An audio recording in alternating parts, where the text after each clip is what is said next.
Remember when I said the main floor of our house was done? Well, I lied. Welcome back to the channel, you guys. If you're new here, hello, my name is Tina. I'm a DIYer and I am making over my entire apartment. Last week we made it over for the holidays and I am so happy you guys love the projects as much as I do. There are a couple in the background there, and if you missed out on that video, I will have it linked below so you can go back and watch it. And after I take these all down in about a month, there's gonna be a lot to do down here still. And there's a corner that I've been meaning to get to because we just need more storage in here. We have this teeny tiny little entryway down here and I think it could be utilized better. So today I want to make something for it so that it can actually be a functional entryway. So let's see what we can make. So this is it. This is she. It's kind of dark in here. Oh, I always forget that there's a light switch here. Okay, that's better. If you live in an apartment, you probably don't have a proper entryway. It probably is a tiny little corner like we have. We have a little cleaning / coat closet, and this actually leads into a hallway where we have our trash and our mail and stuff, but we mostly use our upstairs garage entrance. Usually our shoes are kind of piled over here, but I really want there to be a little dedicated space so we could put all of our shoes as well as our mail and our keys in one central area. This is also a great opportunity to style it, so I definitely want to add a shoe cabinet here. This wall is pretty small though, so I'm not sure if an IKEA one will fit, but I'm going to check Facebook Marketplace to see what we can find.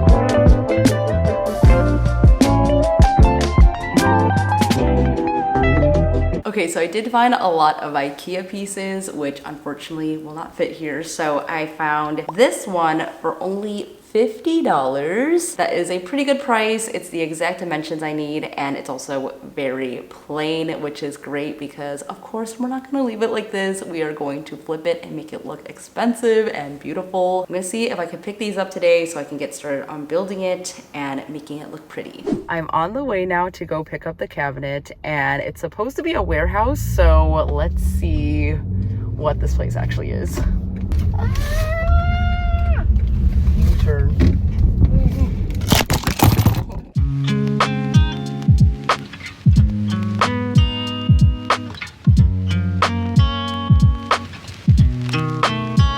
The box is secured. I wasn't sure if it was going to be brand new built or not, so I guess we do have to build this today.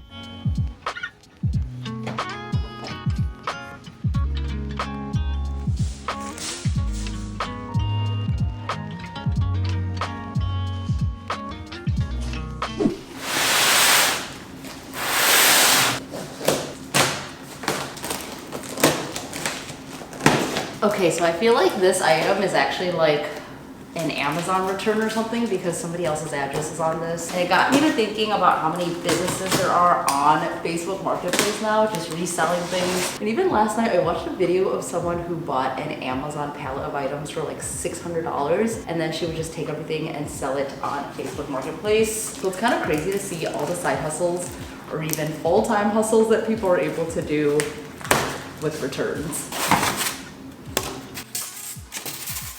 40 minutes and it says you should use 2 people.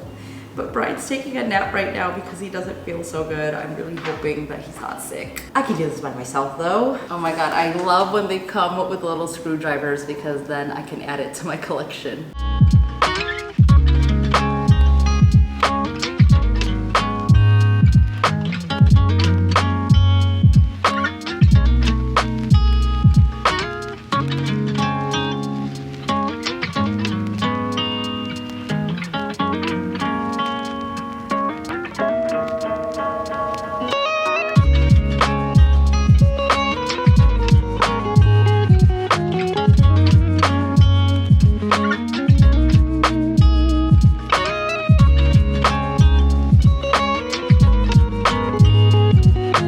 That actually was pretty quick. I think I only took like 15-20 minutes to do this part. This is actually a pretty good size and nothing broke, which is a huge win. I'm not building the drawers yet because I actually want to add some trim onto these so that they look a little bit more expensive. And I also want to get some new handles because these just look so like 90s/2000s. So we're definitely going to upgrade these as well. And I need to figure out kind of the spacing for my trim. So I'm gonna measure everything out and see what looks best.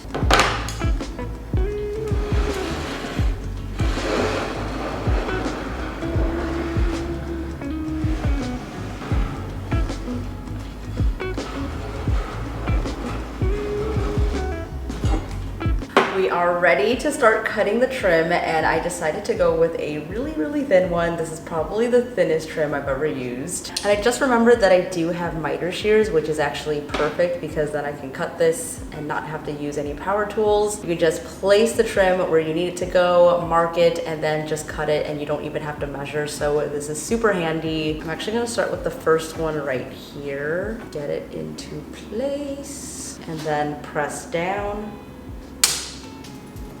And ta-da, we have a perfect 45-degree angle. I measured in 1.5 inches from each of the sides, and I used my speed square for this, which makes everything go by so much quicker. And this is gonna be my guide for how long each of the pieces of trim will be. This method is great because I don't have to measure anything. I'm just gonna line that up right to the line, mark off the length, and then cut it at an angle with the miter shears. Usually when I'm cutting trim and putting it together in a frame like this, it takes me quite a while to get everything right. But using these miter shears made everything go by so much quicker, and this is also a great option because that means you can totally do this project without using any power tools. I 10 out of 10 would recommend using miter shears because I didn't even have to measure any of these pieces. They fit perfectly on each one of these, and now I'm going to attach it with some liquid nails and then also brad nails. Ideally, I would only glue these so that we don't have nail holes, so I'm going to see if that will work or not. These are pretty light, so glue might hold them into place, but I'm not sure yet, so let me test that out first.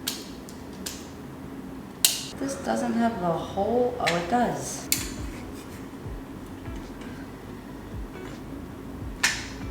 Did that work?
Since we're painting over laminate, always prime it. Just give it a light sand and then get a sticky primer like the Zinsser bin one that I'm using, and this is gonna ensure that your paint will last. I know this primer could be a little bit pricey, but since the consistency is so thin, it actually lasts you a really long time. So to me, I think it's totally worth it, and I will link this below as well as all the other materials and paint colors that I'm using for today's project. It is time to paint, and I'm actually going to attempt to do a faux wood look. I've done this before on a bathroom vanity at our old house, but today I wanted to try something a little bit different. So first we're gonna go in with our base color, and I decided to go for this light brown. I also got it in a semi-gloss finish, so this will be super durable. And for the outside, I was debating whether or not I wanted it to be all the same or paint it a different color. I feel like if the whole thing was wood, it would look super classic, but in my heart, I really wanted to do black on the outside.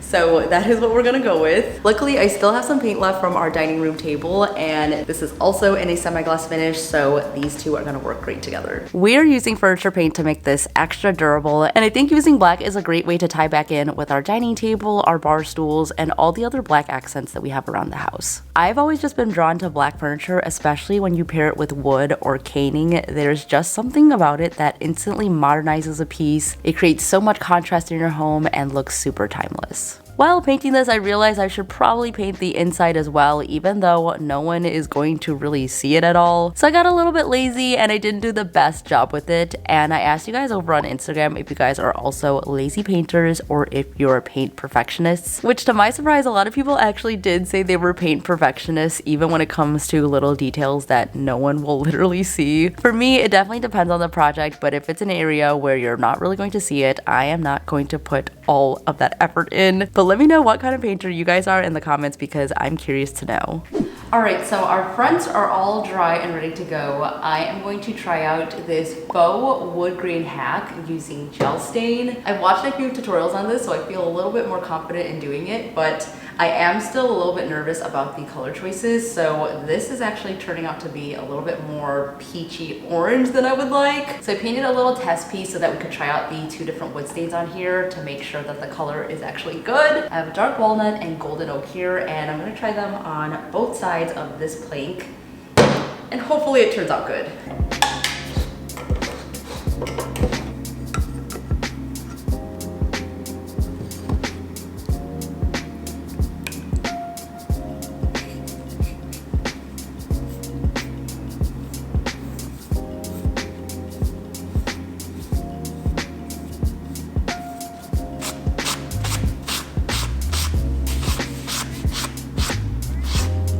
Ooh, okay, this actually is not bad. Whoa, doesn't that already look like wood? Now let's try the other one. Oh, that almost looks green. Okay, let's mix her up.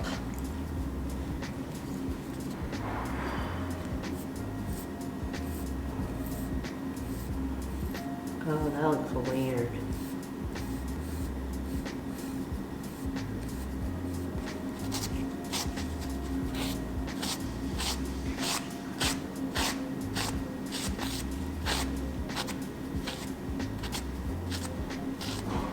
Doesn't this almost look green, but once I put it on top of the paint, it totally neutralized it. Maybe because I have kind of an orangey tone underneath, it kind of calmed this down. So this actually worked out really well. Even for the walnut side, this looks really good. And this isn't even actually the technique that I was watching. I just used a paper towel to take off some of the excess, but it already looks like wood grain. I'm very impressed with this hack so far. I think we're gonna go with the light.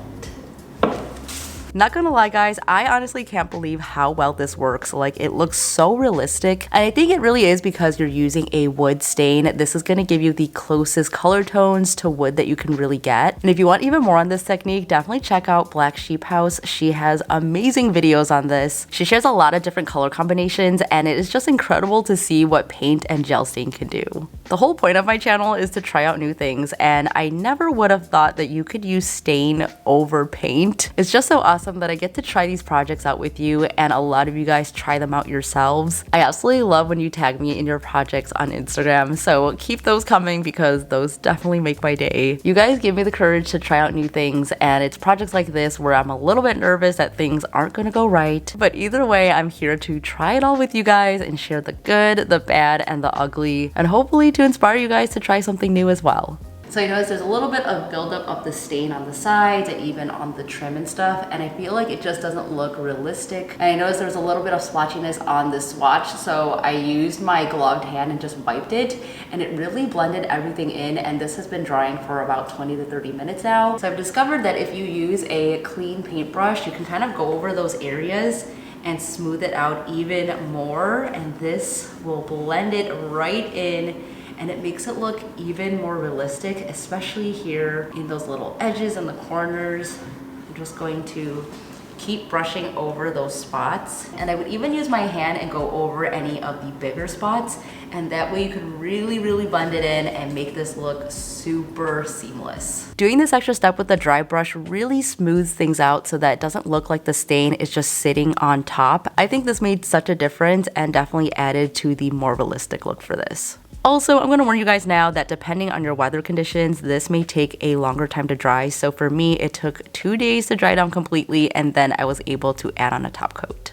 One trick to make something look more expensive is by adding little feet to it. So right now the shoe cabinet is just sitting on the floor, and adding new legs to it is just going to lift it up and elevate it, and I've been really loving rounded legs like this. This also comes with all the hardware that you need, so you just place it on top, screw it into the actual leg, and then you screw this part into the furniture piece. We're going to use the same black paint all over, and then I'm going to attach it to the bottom.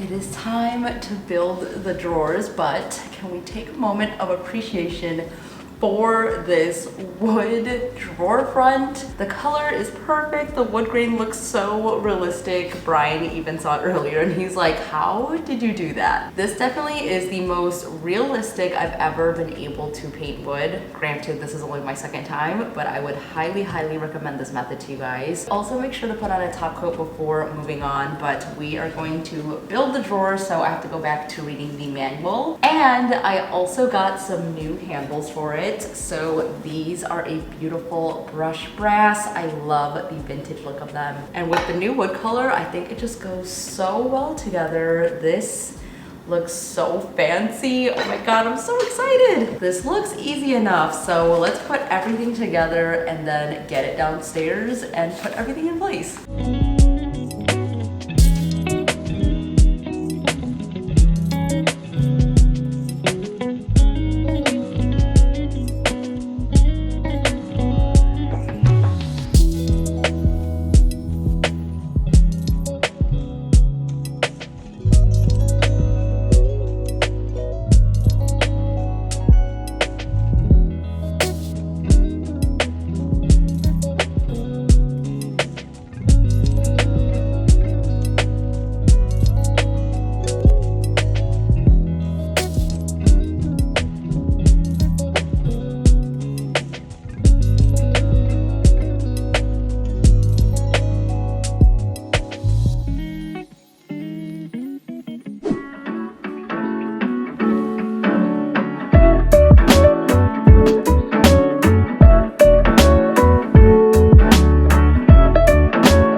Okay, I think that this is proof that no corner is too small to make over and make functional, because this little wall is literally like 2 feet and I was able to do so much with it. Let me know your thoughts on the entryway nook as well as the shoe cabinet. I am seriously in love with that wood effect. It just looks so much more expensive and I was able to do it without even touching a single power saw. So I hope you guys got a lot of inspo and a lot of tips to do this. If you like this video, don't forget to give it a thumbs up below and also subscribe for new videos every single week. And if you want to see more from me, make sure to follow me over on Instagram. I post on there every single day. I've been posting a lot of behind the scenes and fun reels and stuff over there, so make sure you check it out. That is it for me today. Thank you so much for watching. Stay inspired and I will see you in the next one. Bye!